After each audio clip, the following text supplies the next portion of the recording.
Now, Prince William, it seems that he has broken his silence on the rift with his brother, Prince Harry. So he sat down with comedian Eugene Levy for an episode of The Reluctant Traveller, where he spoke pretty openly about managing family pressures. Listen to this.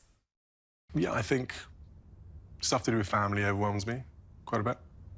You know, worry or stress around family side of things, that does overwhelm me quite a bit. But in terms of, you know, doing the job and things like that, I don't feel too overwhelmed by that. Not now, anyway. When I was younger, yeah, there are bits that overwhelm you, a bit like, whoa, are we actually doing this? Is this sort of happening? But with time and age, I think you feel a bit more settled in that side of things, and you go, actually, I could do that.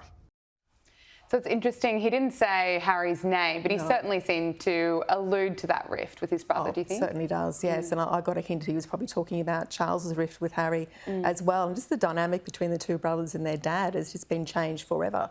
And he's obviously still had to navigate that. But what I also thought was interesting is he's not dwelling on resentment. He's not bitter. If you sort of imagine Harry doing this sort of interview, he'd be very sort of narky and bitter, whereas William's like, I've dealt with it has been overwhelming.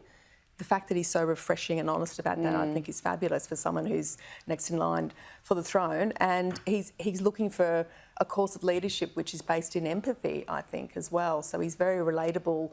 You sort of watch that thinking, yeah, we'll probably had a bit of family dynamic ourselves at home, although not at that sort of regal level. Yes. And the fact that he's sort of being so authentic about that, I thought was fabulous. Yeah, I think so as well. Now, Prince William and Princess Catherine are heading for their forever home, and it's been revealed that authorities have had to seal off previously publicly accessible land around this lodge to create this exclusion zone.